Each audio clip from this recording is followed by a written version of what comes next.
Hello दोस्तों, नमस्कार, जय हिंद, जय भारत। आज बात करने वाले हैं निमोनिया क्या होता है। निमोनिया अगर हो गया तो क्या क्या आपको लक्षण देखने को मिल सकता है। ठीक है, अगर किसी में निमोनिया रहता है, अगर ये नहीं बोलते कि इस देहात में कि निमोनिया जीत गया था, इस चलते उसको सांस लेने में दिक्कत हो गया, किसी किसी में निमोनिया के चलते मृत्यु भी हो जाती है।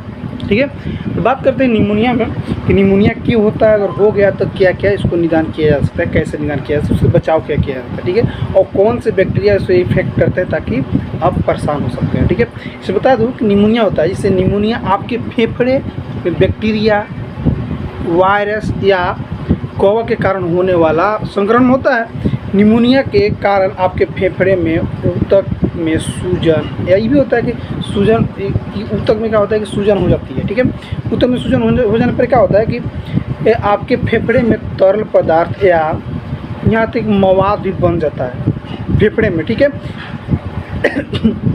ठीक, फिर उसमें क्या होता है कि बैक्टीरिया निमोनिया आमतौर पर वायरल निमोनिया से ज़्यादा गंभीर होता है, जो अक्सर अपने आप किसी किसी में ठीक भी होता है। ठीक है, किसी किसी में अपने आप ठीक हो जाने पर क्या होता है इसमें कि देखा जाता है कि निमोनिया एक या दो फेफड़ों को प्रभावित कर सकता है। आपके दोनों फेफड़ों में निमोनिया, डिफिचिट या डबल निमोनिया भी कहा जाता है इसको। ठीक है, अगर दोनों फेफड़ों में आपको इफेक्ट कर देता है, इफेक्ट हो जाता है, अगर दोनों फेफड़े में आपको राइट या लेफ्ट फेफड़े में, अगर दोनों फेफड़े में अगर निमोनिया हो जाता है, उसको क्या बोलते हैं, डबल निमोनिया भी कहा जाता है। ठीक है, अब बात करते हैं कि वायरल बैक्टीरिया में निमोनिया में क्या अंतर है। वायरल बैक्टीरिया और निमोनिया यानी बात करते हैं जैसे कि वायरल में और बैक्टीरिया में के निमोनिया में क्या अंतर होता है। बता दो कि इसमें अंतर ये देखा गया है कि यदि सभी निमोनिया आपके फेफड़े में संक्रमण के कारण होने वाली सूजन के हैं, लेकिन इसमें क्या होता है कि मूल कारण वायरस, बैक्टीरिया या कवक के, इसके आधार पर आपके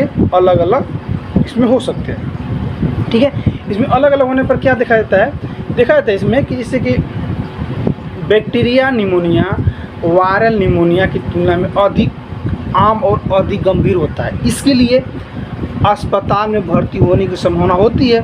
साथ साथ ये भी होता है कि प्रदत्ता एंटीबायोटिक दवाओं के साथ साथ बैक्टीरिया निमोनिया के इलाज के लिए करते हैं। ठीक है, साथ साथ ये भी देखा जाता है कि वायरल निमोनिया फ्लू जैसे लक्षण पैदा कर सकता है और अपने आप भी ठीक हो सकता है। किसी किसी में क्या होता है कि अपने आप भी ठीक होता है, लेकिन किसी किसी में इसके दवा के माध्यम से ठीक किया जाता है। ठीक है, लेकिन ये भी होता है जिससे कि आपको आमतौर पर वायरल निमोनिया के विशिष्ट उपचार की आवश्यकता नहीं पड़ती। अगर वायरल निमोनिया है तो आपको इसको उपचार की आवश्यकता नहीं पड़ती, वो अपने आप को 2 दिन, 3 दिन, 4 दिन में ठीक हो जाती है। ठीक है, अब बात करके निमोनिया कितने प्रकार के होते हैं बता दूं। इसमें देखा गया है जैसे कि बैक्टीरिया, वायरल या फफूंदी। ठीक है, इसमें देखा गया है। अब होता है इसमें कि वायरल निमोनिया में या बैक्टीरिया में क्या होता है, इसमें देखा गया है कि इससे निमोनिया, हर निमोनिया को इस आधार पर वर्गीकृत करते हैं कि कौन सा रोगाणु, वायरस, बैक्टीरिया, कवक इसके लिए जिम्मेदार होता है। इस बात पर निर्भर करता है। लेकिन इसमें भी होता है कि आपको यह कैसे हुआ, सामुदायिक जनित, अस्पताल या जनित या वेंटिलेटर संबंधी निमोनिया हो सकता है। और किसी व्यक्ति में अगर ज़्यादा निमोनिया हो जाता है तो वेंटिलेटर पर भी लेटाया जा सकता है। ठीक है, फिर लास्ट में क्या होता है कि ज़्यादा निमोनिया हो जाने पर क्या होता है कि ब्रीथिंग प्रॉब्लम होता है, मैं सांस नहीं ले पाता है, तो किसी किसी में मृत्यु भी हो जाती है निमोनिया के कारण। ठीक है, इसमें देखा गया है कि सामुदायिक अधिग्रहण निमोनिया यानी CAP, इसमें देखा गया है कि जब आपके स्वास्थ्य सेवा केंद्र के बाहर निमोनिया होता है तो इसे सामुदायिक अधिग्रहित निमोनिया भी कहा जाता है। ठीक है, इसमें बहुत सारे कारण हो सकते हैं, जैसे कि ये देखा गया कि जैसे बैक्टीरिया, वायरस या फफूंद के कारण भी निमोनिया होने लगता है। इसमें देखा बैक्टीरिया में क्या होता है, बैक्टीरिया में देखा है कि स्ट्रेप्टोकोकस निमोनिया बैक्टीरिया संक्रमण जैसे न्यूमोकोकल रोग भी कहा जाता है। साथ में भी होता है कि CAP का सबसे आम कारण होता है कि न्यूमोकोकल रोग, कान के संक्रमण या साइनस संक्रमण और मेनिंजाइटिस के कारण भी बन सकता है। साथ साथ में भी होता है कि माइक्रोप्लाज्मा निमोनिया बैक्टीरिया असामान्य निमोनिया के कारण बनता है, जिसके लक्षण आमतौर पर हल्के CAP के कारण बनने वाले होते हैं। लेकिन साथ में भी होता है कि इससे कि अन्य बैक्टीरिया जैसे हेमोफिल्स या इन्फ्लुएंजा, साथ में भी होता है कि क्लेमाइडिया निमोनिया या लिंजियोनेला लिंजियोनोर्स रोग भी इसमें हो सकता है। ये था बैक्टीरिया में। अब बात करते हैं वायरस में क्या होता है। वायरस में भी देखा गया है कि इससे किसी व्यक्ति को वायरल निमोनिया होता है, जिसमें देखा गया है कि समान सर्दी, फ्लू, इन्फ्लुएंजा, जिसको वो बोलते थे कि कोविड-19 में हुआ था, कि इसे रेस्पिरेटरी सिस्टिकल्स या वायरस जिसको बोलते हैं RSV पैदा करने वाले वायरस कभी कभी निमोनिया के कारण बनता है। हमेशा इसमें नहीं बनता, लेकिन इसमें कभी कभी होता ही है। ठीक है। अब बात करते हैं फफूंद, यानी फफूंदी होने के कारण भी निमोनिया होता है। इसमें क्या होता है, देखा जाता है कि इसमें क्रोकस निमोनिया होता है। इसमें देखा है कि क्रोकस न्यूमोसिस्ट जीरोवेसी और कोविशील्डोसिस जैसे फफूंद निमोनिया के असामान्य कारण हो सकते हैं। साथ साथ ये होता है कि कमज़ोर प्रतिरक्षा प्रणाली वाले लोगों को फफूंद निमोनिया होने का सबसे अधिक खतरा होता है। ठीक है। बता दूं कि जिसका इम्यूनिटी पावर वीक होता है उसको ज़्यादा कौन सा निमोनिया होता है, तो फफूंदी निमोनिया होता है। ठीक है। अब एक होता है प्रोटोजोआ। प्रोटोजोआ से कौन सा निमोनिया होता है, बता दूं कि प्रोटोजोआ से ये भी होता है कि प्रोटोजोआ से टोकोप्लाज्मा जैसे प्रोटोजोआ निमोनिया के कारण ही बन सकता है। ठीक है। अब बात करते हैं इसमें कि अस्पताल अधिगृह निमोनिया, इसको बोलते हैं HAP। ये क्या होता है, इसमें देखा है कि आपको अस्पताल में भर्ती होने या किसी अन्य बीमारी या प्रक्रिया के लिए अस्पताल या स्वास्थ्य केंद्र में भर्ती होने के दौरान अस्पताल अधिगृहण निमोनिया, इसको बोलते हैं HAP हो सकता है। इसमें HAP में होता है कि आमतौर पर सामुदायिक अधिगृहण निमोनिया से ज़्यादा गंभीर होता है। क्योंकि ज़्यादा गंभीर क्यों होता है, इसमें ये होता है कि अक्सर एंटीबायोटिक प्रतिरोधी बैक्टीरिया जैसे कि मेथिलिनिस प्रतिरोधी, या ये भी होता है कि स्टेफिलोकोकस ऑफिरिस, इसमें क्या होता है कि इसको बोलते हैं MRSA के कारण होता है। इसका मतलब ये होता है कि HAP में होता है कि इससे आपको ज़्यादा बीमार भी कर सकता है और इसका इलाज करना मुश्किल भी हो जाता है। ठीक है। लेकिन इसमें देखा गया है कि स्वास्थ्य देखभाल के लिए संबंधित निमोनिया होता है, जिसको बोलते हैं HAP में। इसमें देखा गया है कि इसमें ज़्यादातर आपको HACAP तब होता है किसी भी व्यक्ति में जब आपको किसी दीर्घकालीन देखभाल या सुविधा जैसे कि नर्सिंग होम या आउट पेशेंट विस्तारित अस्थायी क्लिनिक में हो। और इसके साथ क्या होता है कि अस्पताल में होने वाले निमोनिया की तरह आमतौर पर एंटीबायोटिक प्रतिरोधी बैक्टीरिया के कारण ही होती है।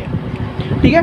साथ में देखा गया है कि वेंटिलेटर संबंधी निमोनिया में, जिसको बोलते हैं VAP, इसमें क्या होता है कि वेंटिलेटर निमोनिया में क्या होता है, देखा जाता है कि ज़्यादातर अगर आपको अस्पताल में आमतौर पर ICU में इसे सांस लेने में आपको सांस लेने में आपको दिक्कत हो रही है, तो आपको ऑटोमेटिक है कि ICU में शिफ्ट कर दिया जाए। ठीक है। उसके साथ वेंटिलेटर पर डाल दिया जाएगा, उसमें ट्यूब डाल करके लंग्स वाले पति में, और उससे मशीन से आपको सांस दिया जाएगा। ठीक है। ताकि आप धीरे धीरे रिकवरी हो सके। ठीक है। इसमें होता है कि जैसे कि देखा जाता है कि सांस लेने के लिए आपको रिस्पिरेटरी या ब्रीथिंग मशीन की ज़रूरत पड़ सकती है, क्योंकि आप अपने आप आपको इम्यूनिटी पावर वीक होने पर अपने आप सांस ब्रीथिंग नहीं ले सकते हैं, इसको आपको लेने में दिक्कत हो सकती है। साथ में भी होता है कि आपको वेंटिलेटर एसोसिएशन निमोनिया, इसको बोलते हैं BAP बोलते हैं, होने का मुख्य जोखिम यह होता है कि सामुदायिक अधिगृहण निमोनिया के समान बैक्टीरिया के साथ साथ ही अस्पताल अधिगृहण निमोनिया के कारण बनते हैं। इसमें ये भी होता है कि दवा प्रतिरोधक प्रकार की BSP के कारण भी बनते हैं निमोनिया की किस्म। ठीक है। अब बात करते हैं कि आकांक्षा का निमोनिया। इसमें क्या होता है कि आकांक्षा का निमोनिया में देखा गया है कि जैसे कि एस्पिरेशन तब होता है जब ठोस भोजन या तरल पदार्थ या थूक या उल्टी आपके श्वास नली या श्वास नली में से होते हुए आपके फेफड़े में चली जाती है। अगर आप इन्हें खासकर बाहर नहीं निकाल पाते हैं तो आपके फेफड़े को संक्रमित भी कर सकता है।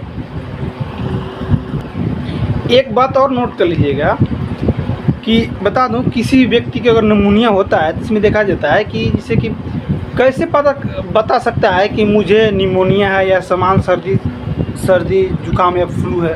ठीक है, इसमें देखा जाता है इसे कि किसी भी व्यक्ति में अगर निमोनिया होता है या सर्दी जुकाम होता है या जैसे वायरल निमोनिया होता है, उसको बता दूं क्या क्या होता है। इसमें देखा गया है कि सर्दी जुकाम और निमोनिया के लक्षण के बीच अंतर बताना मुश्किल हो सकता है। ठीक है, कि आपको सर्दी जुकाम है या निमोनिया है इसमें बताना मुश्किल होता है, लेकिन इसमें देखा गया है कि निमोनिया में क्या होता है, जैसे सामान्य नॉर्मल सर्दी कफ एंड कोल्ड इसे होता है कि इसमें सर्दी खांसी फीवर होता है, इसमें बुखार बोलते हैं, तो 2 से 3 दिन तक धीरे धीरे ठीक होता है। लेकिन इसमें निमोनिया में क्या होता है कि उसमें लंबी लंबी सांसें चलने लगती है। ठीक है, और फिर इसमें क्या होता है कि साथ साथ में आपको 102 डिग्री फ़ारेनहाइट टेम्परेचर हो सकता है, साथ साथ में ब्रीथिंग डिफ़िकल्ट ब्रीथिंग हो सकता है आपको। ठीक है, ये एकदम निश्चिंत है कि ये सब होता ही है। ठीक है, ये होता है निमोनिया होने पर।